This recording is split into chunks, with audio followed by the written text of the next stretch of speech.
Attention pilots for Uncle Neds Squadron.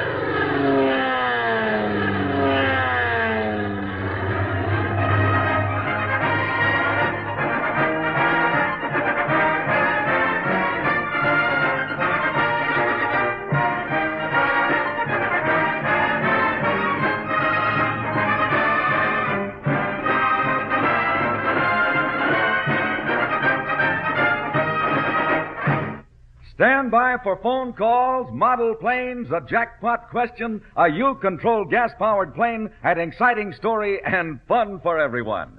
Here's the man now to get things underway, your commanding officer, Uncle Ned. Hi, pilots. Thank you, and welcome to another squadron meeting. I wonder if our jackpot question will be answered today. Well, we'll soon find out, but now let's get started with our official slogan. You cadets at home, yell right along with us. Here we go. Look!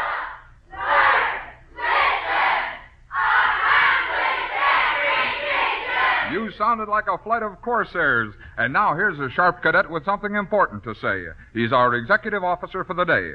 Co-pilot Ferguson, will you introduce him? It's a pleasure, Uncle Ned. Our executive officer today is an old-timer. His name is David Harrell, and he lives at 166 West Chicago Avenue in Chicago. Executive Officer Harrell, read the orders of the day for the squadron. Order number 1 is join the squadron if you aren't a member. Order number 2 is pay attention to the story in the hangar flying and try to win some model planes. The third order is to be sure and accomplish the mission for the week. Boy, oh boy, you should see these swell planes. That is all. Executive Officer Dave Harrell, you read those orders like a good pilot. And here's a plane for you that you'll like. It's a plastic Hiller Hornet, an exact model of the famous Hiller jet helicopter. Build it and put it on your dresser. Now, Dave, tell me how many cadets in the ready room have had rides in real planes? 16 cadets have been up in real planes, Uncle Ned. Say, we've got a lot of high flyers on hand this morning. I want to talk to one who had a real good ride. Who'll it be, Co-pilot Ferguson? Well, here's your man, Uncle Ned. His name is David Russo, and he lives at 750 Junior Terrace in Chicago. He had a good ride, and he'd like to tell you about it. David Russo, meet Uncle Ned. Dave, how are you? I'm glad you could come to the ready room this morning. Now, tell me about your ride. What kind of a plane did you fly in? We flew in a DC6. In a DC6? Hey, a lot of our cadets have had rides in DC6s, and they can't ride in a finer airplane either. Where did you go, Dave? From California to Catalina Island. From California to Catalina Island. Boy, that's a wonderful trip across the water, isn't it? When did you take the flight? When I was 8 years old in... 8 years old? Well, how old are you now? 11. 11, about 3 years ago. Tell me, what did you see that you'll always remember? Anything outstanding? Well, the islands look pretty small, and we saw a lot of trees and mountains. They look very nice. Isn't it wonderful, though? Have you ever traveled any other way that you could see more? No, I don't think so. Isn't that swell? Well, I'm glad you had a good ride. Thanks for telling me about the fun you had, and here's something that'll give you more fun. It's an all-metal Skyroplane, the plane that sounds like a bomber, and the plane that'll fly in any kind of weather. It's complete with rod and reel for your enjoyment. Thank you, Dave. Boys and girls, the trying has been taken out of flying. Now it's a fast, restful way to get from one place to another. As you grow up, the aeroplane will play an important part in your life. Keep an eye on the sky.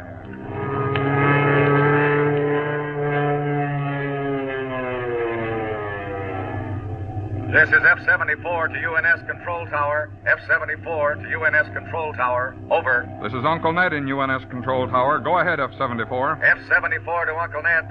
F-74 to Uncle Ned. What's the mission for the week? What's the mission for the week? All pilots stand by. The mission for the week is be careful near water. Well, it's just about time for swimming and wading, and it's time for caution. Be careful near water. If you can't swim, don't go near the water alone. And even if you can swim, don't swim when you're all alone. Little ponds and pools may not look deep, but unless you're sure about them, be careful. Don't be afraid of water, but don't dare the water either. Be careful when you're near it. This mission is important for your safety, pilots. It's be careful near water. Pilots, what's the mission for the week? Be careful near water. Remember the mission and be sure to accomplish it. Every week, our chief navigator, John Cowan, calls two members of the squadron on the phone and asks them what the mission is. During the past week, he called Richard Korolick of 2454 North Marmora Avenue in Chicago and Nancy Miller of 7354 South California Avenue, also in Chicago. Both cadets knew the mission and they both won model planes. You may get a call this week, so remember the mission. Attention, cadets. It's time for the jackpot question. Yes, it's time to try to give away that hangar full of planes. Every week that our aviation history jackpot question isn't answered, another plane is put in the hangar for the lucky winner. Today, 6 planes are in the jackpot hangar, and today 2 more cadets will be asked a question on aviation history. If one cadet answers the question, the planes are his. If they both know the answer, they'll divide the planes. Here's the jackpot question. Are you ready? Get in close. The Wright brothers are known as the fathers of flight. What town were they from? Where did they live when they invented and developed their first airplane? Can you tell me? 5, 6, 7, 8, 9, 10. I beg your pardon? No, I'm sorry, it wasn't Pennsylvania. They lived in Dayton, Ohio.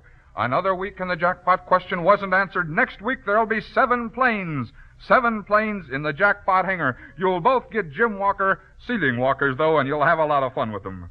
Co-pilot Ferguson, our radar scope tells me that lots of boys and girls want to join this squadron, but they don't know how. Tell them how easy it is, will you? I sure will, Uncle Ned. Boys and girls joining the squadron is easier than flying a Cub. Here's all you have to do. Send a postcard with your name, age, address, and phone number on it to Uncle Ned, WMAQ, Chicago 54, Illinois. That's all it takes to make you an official member of the squadron and to get your name on our official phone list. Yes, just as soon as we get your card, we'll put your name on our phone list so you'll have a chance at the 4 phone calls we make to members each week. Remember, all it takes is a postcard with your name, age, address, and phone number on it, mailed to Uncle Ned, WMAQ, Chicago 54, Illinois. Get that card in the mail today so you'll be an official member by next Saturday. Okay, Uncle Ned, back to you for some hangar flying. Thank you, co-pilot Franklin Ferguson. Let's talk about an attack bomber used by the Navy, the Martin Muller. The Muller is a fast and powerful plane, and lots of Navy pilots are using them right now in Korea. The Muller is a single-seater. It only carries the pilot. It has a big 3,000-horsepower engine that drives a 4-bladed prop. The Muller can cruise at 300 miles an hour. Now, that's a pretty good cruising speed, but listen to this. Its diving speed is over 500 miles an hour. The pilot has a bulletproof windshield, and bulletproof panels cover the sides and front of the cockpit. The Muller is heavy. It weighs almost 30,000 pounds, but listen to the load it carries. 4 20-millimeter cannons, 2 in each wing, 3 big torpedoes, and 12 rockets. And besides all that, it carries enough gas to fly for 1,200 miles without stopping to refuel. Well, you can tell by now that the Muller is a pretty big plane, and it is. It's 50 feet from wingtip to wingtip, and the fuselage is 41.5 feet long. Now, let's point out the important things about the Muller, the things I want you to remember so you can win some model planes. The Muller carries just one person, the pilot. It has a 3,000-horsepower engine that turns a prop with 4 blades. The Muller has a diving speed of more than 500 miles an hour. The windshield is bulletproof, and bulletproof panels protect the sides and front of the cockpit. The Muller carries 4 20-millimeter cannons, 2 in each wing, 3 big torpedoes, and 12 rockets. The plane is heavy. It weighs almost 30,000 pounds when it's loaded. It's 50 feet from wingtip to wingtip and 41.5 feet from the prop to the end of the fuselage. Now, let's solo some Muller pilots. Co-pilot Ferguson, send the first cadet down the line to this question. How fast is the diving speed of the Muller? Over 500 miles an hour. Over 500 miles an hour. You have the answer. You're a good Muller pilot. What's your name? Barry Hippert. Barry Hippert, a good steady member. Barry, where do you live? 5743 Winthrop. And how old are you, Barry? 11. And our executive officer, Dave Harrell, has a monogram Speedy-built Piper Cub for you. It's easy to build and easy to fly. And here's question number 2. The Muller has a 3,000-horsepower engine that turns a prop with how many blades? 4 blades. You're right, with 4 blades. Good job. What's your name? Amy Smith. Avery, how old are you? I'm 10 years old. And where do you live? 3750 Lakeshore Drive. And weren't you our executive officer a few weeks ago? Yeah. And you did a good job. And here's a fine plastic plane for you. It's a Hawk Spad. Hawk plastic planes are respected by model builders everywhere. And here's question number 3. Where are the cannons located on the Mauler? Where are the cannons located on the Mauler? Can you tell me? Look right into the microphone and tell me. Can you? Can you tell me where the cannons are located? Well, I want to tell you, he's only about a 3-year-old cadet, and he's trying, but I don't think he has the answer, so I'm going to give him a ceiling walker, a Jim Walker helicopter. Thank you very much for trying, little pilot. Do you have the answer? Can you tell me where the cannons are located on the Mauler? 2 in each wing. You're right, 2 in each wing. Boy, you're a good pilot. What's your name? Charles Schilling. Charlie, where do you live? 8424 Parkview. Parkview here in Chicago. No, in Hollywood. I beg your pardon? In Hollywood. Oh, you live Illinois. in Hollywood, and you're here in Chicago on a vacation? Illinois. Hollywood, Illinois. Oh, Hollywood, Illinois. I see. And you're here in Chicago on a vacation? This is my birthday today. It is? Well, I'm glad that you answered that question because you're going to have a nice birthday present. Here's a fine plane for you. It's a Strombecker Solid Model F-94. Strombecker Solids are built to exact scale. And here's our next question. The Mauler... Oh, it's our NBC operator. Our next question will go to one of the cadets at home. Hello? Hello, this is Uncle Ned in the WMAQ Ready Room. Who's this? John Sheridan. Johnny, where do you live? 114 Jefferson Avenue, Janesville, Wisconsin. How old are you, Johnny? I'm glad to talk to you, and here's your question. I want you to answer it so that I can mail you a fine model airplane. Are you all set? Okay, here it comes. The Mauler is heavy when it's loaded. How much does it weigh?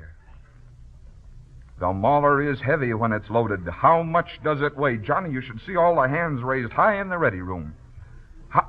30,000 pounds. You're right. Johnny Sheridan of Janesville, Wisconsin has the answer. And, Johnny, we're going to mail you a model airplane this afternoon. I hope you build it and have a lot of fun with it. If you're ever in Chicago, stop into the ready room, will you? Okay, goodbye, Johnny. Boy, he's an eager cadet, and he'll do a good job, too. And here's question number 5. How far is it from wingtip to wingtip on the Mauler? 50 feet. You're right, 50 feet. Boy, tell me what your name is. James Sticker. What is it? James Sticker. Jim, how old are you?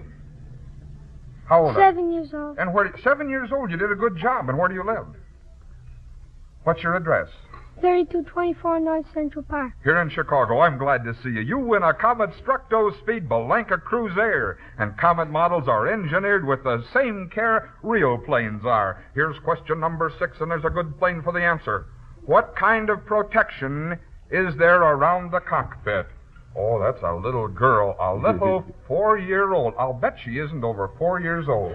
Can you tell me the answer to that? Can you tell me what kind of protection there is around the cockpit? Can you? Well, here is a little Jim Walker, ceiling walker, a little helicopter for you, and thank you so much for trying. And here comes a cadet in a bright shirt. What kind of protection is there around the cockpit? There's bulletproof glass and You're right so far. Bulletproof windshield. And what's around the cockpit?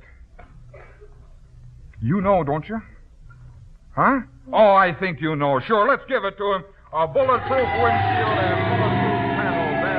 Absolutely. All right, you got a fine airplane. Here's a Monogram Monocoupe. Monogram speedy-built planes are known for simplified construction. Good job, you soloed like real Navy pilots. Taxi your maulers down the deck now, while co-pilot Franklin Ferguson invites everybody to the ready room. Say, that's a job I like, Uncle Ned, because it's always fun to see a ready room. Room full of cadets. You're all invited to come down whenever you can. You'll find the ready room on the 19th floor of the Merchandise Mart in the NBC studios in Chicago. The doors open at 8:30, and they open on fun and prizes for everyone.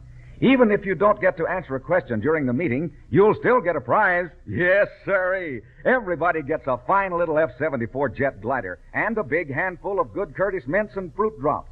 Of course, if you're here at 8:30 sharp, you might be chosen to answer one of Uncle Ned's questions.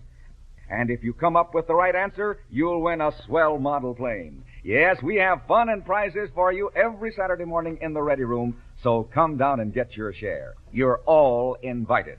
Okay, Uncle Ned, back to you. Thank you, Co-Pilot Ferguson. Pilots, here's something for you if your birthday is today. From all of us to all of you, whoever you are and wherever you are, happy birthday! If you were born today, May the 31st, you and one of America's greatest poets were born on the same day. Walt Whitman was born on May the 31st, 1819 in New York. He went to work in a newspaper office when he was a young boy, and then later became a school teacher. He started his great writings when he was teaching school, and his short stories and poems will be remembered forever. Walt Whitman was a great patriot. His poems and short stories preached the wonders of our country, and you can be proud that you and Walt Whitman were born on the same day. Now, Uncle Ned, it's story time. This is the story of Jim Bolsom, the kidnapped pilot. Jim Bolsom stood beside his aeroplane, admiring its new red paint job. The sound of running feet caused him to turn around, and when he did, he stared at the cold barrel of a .38 that was being pushed into his chest. The man on the other end of the .38 told Jim to get in the plane and fly him and his friend to Kansas City. Don't ask any questions, just move and move fast. Jim glanced down at the glittering gun, then turned and crawled into the plane. The two men were close behind him. Jim hit the starter button, turned his radio on, and taxied out to the runway. Wild thoughts ran through Jim's mind. Who were these mean-looking men? Why did they have a gun? Why were they in a hurry to get to Kansas City? Jim's questions were answered when the radio broadcast a general alarm to all planes on the airport. Two men had just held up a bank downtown. They headed toward the airport, and it was believed they'd try to make a getaway in a plane. Jim went pale. The two men sitting in the seat behind him were the bank robbers.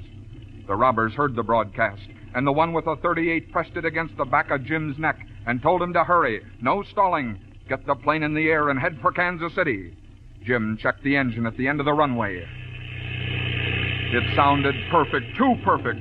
He wished with all his might that the engine would backfire and stop. The gun pressed harder into his neck. He quickly squared the plane away with the runway and pushed the throttle in.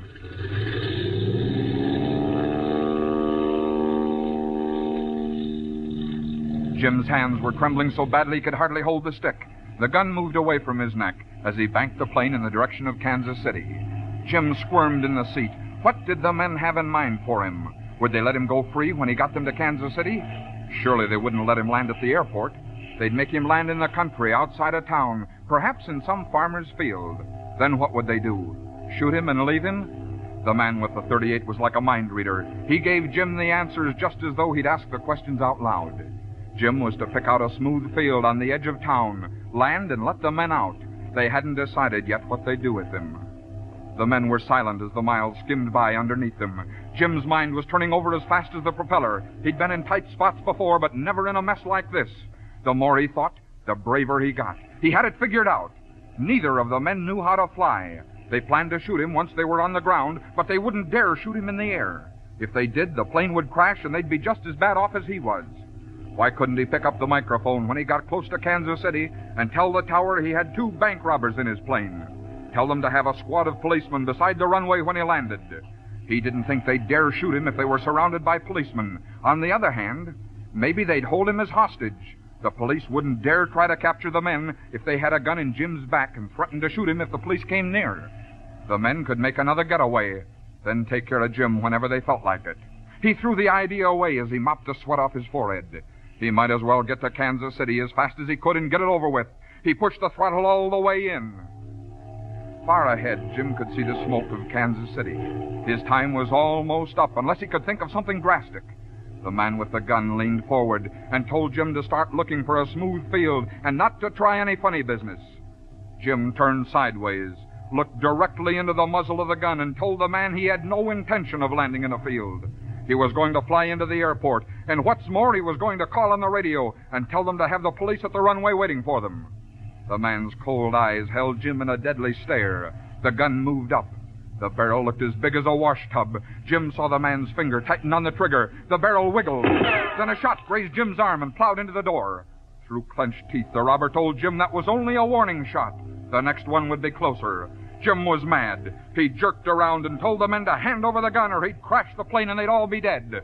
The men sneered. That made Jim really mad. He pushed the stick forward and pointed the nose for the ground. The plane picked up speed and soon was in a screaming dive straight for the ground.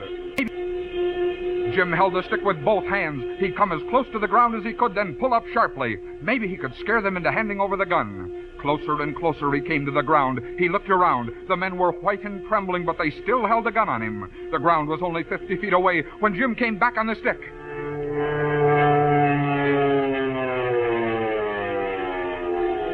He climbed sharply, then pulled the plane on its back in a loop and dived again for the ground.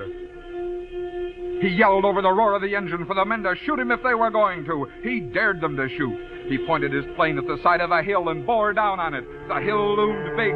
Jim saw the men cover their faces. He skimmed over the top of the hill, just missing it by inches.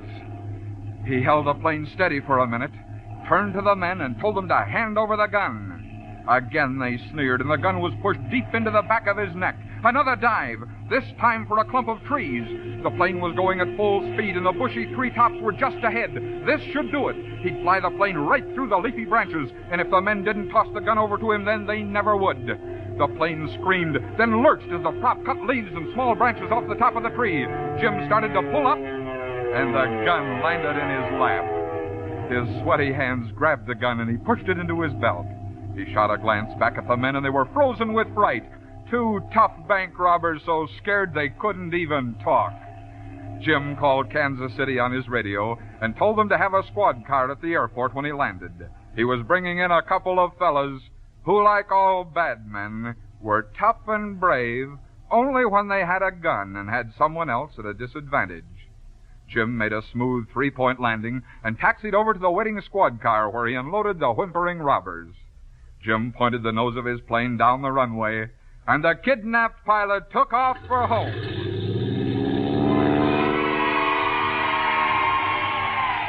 Well, Uncle Ned, I guess that story proves who's brave and who isn't. Well, we've got some cadets here ready to solo, and here comes the first one down the runway now. Send him right over to this question. What color was Jim's plane? Red. Red, you're right, a good little cadet pilot. Tell me your name. George Farina. George, how old are you? 8. You're 8 years old, and where do you live, George?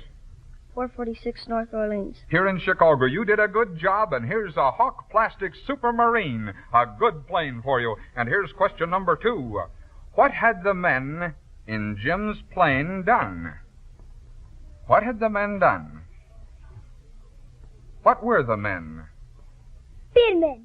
Bad men, that's right, but what had the bad men done? They robbed the bank. You're right, sure, they robbed a bank. Oh, I'm glad you answered that. What's your name? Frank Buchanan. Frankie, how old are you? 6. 6 years old, and where do you live? 144 West 46th Place. Here in Chicago.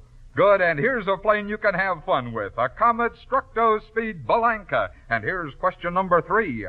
Where did they tell Jim to take them?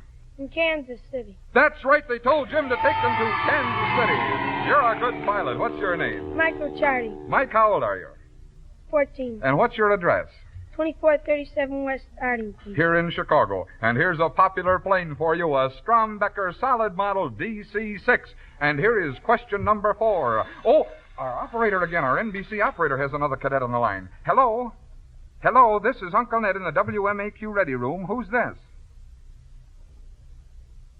Harlan Nuss of Lena, Illinois. Harlan, how old are you? You're 9 years old. Here's your question. I want you to answer it so I can mail you a fine model plane. Are you all set, Harlan? Have you got any help? You're doing this all alone. You're going to solo. All right, here it comes. The men didn't tell Jim what they had done or who they were. How did he find out? Harlan Nuss from Lena, Illinois. How did Jim first find out what the men had done and who they were? What? Well, after they got in the plane, that's right. Then what happened, Harlan? What happened after they got in the plane? Can you tell me? He was taxiing out to the airport, you remember? He hit the starter button and taxied out to the runway. Then what happened? Can you tell me, Harlan?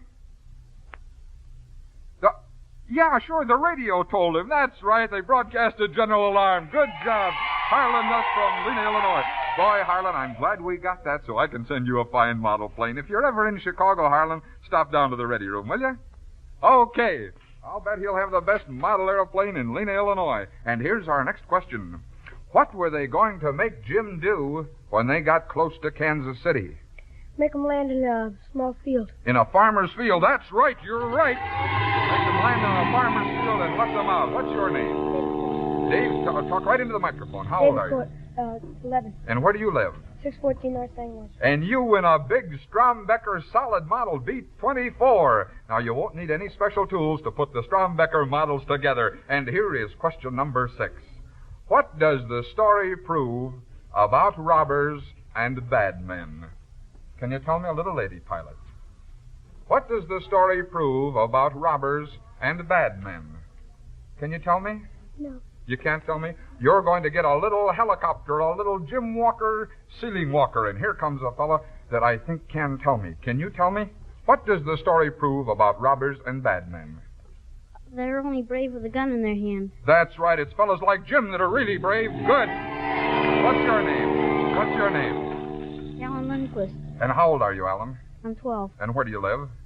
947 Windsor. Well, you just won a monogrammed Speedy-built P-40 Warhawk, a good plane for you. Well, that's it. That's all the regular solo flying. Now it's time to fly the Fire Baby. If a cadet from the Ready Room can tell me the 5 qualifications for membership in the squadron from memory, he'll win a U-Control Fire Baby. Co-pilot Franklin Ferguson will have to have an old-time member for this flight because it'll take a pretty good pilot. Do you have a cadet who can do the job? This fellow wants to try, Uncle Ned. He wants that Fire Baby. And his name is Bill Simmons, and he lives at 1226 Gunnison in Chicago. He's a good member, and I'll bet he does the job. Good luck, Bill Simmons. All right, Oh, wait a minute, Bill. Oh, boy, you're going to do it. Go right ahead. Start right. Obey staff's authority. Observe the rules of hell. Promote safety in there and on the ground. Keep self clean and alert. Accomplish every mission. Boy, that was good. Stay right here, Bill. I want to talk to you. Now, look right into the microphone and tell me something. How old are you? 7. You're 7 years old. How long have you been a member of the squadron? Only once. Oh, no, how long have you been a member? How long have you had your membership card?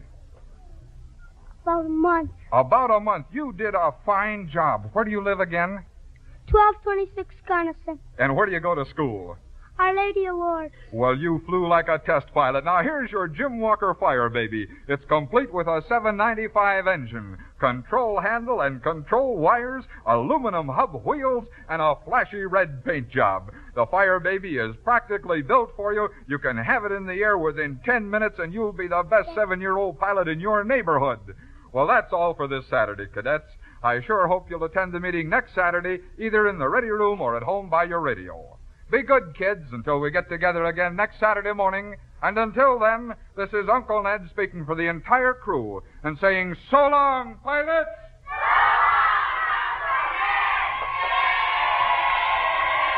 Remember, boys and girls, all it takes is a postcard to become an official member of the squadron. Just write your name, age, address, and phone number on the back of a postcard and send it to Uncle Ned, WMAQ, Chicago 54, Illinois. That makes you an official member, and your name will go on our phone list. You'll get an official membership card, too. You're welcome in the Ready Room whenever you can come down. If you can't be with us in person next Saturday, be sure your radio dial is at 670 at 9 o'clock for another exciting meeting of Uncle Ned Squadron.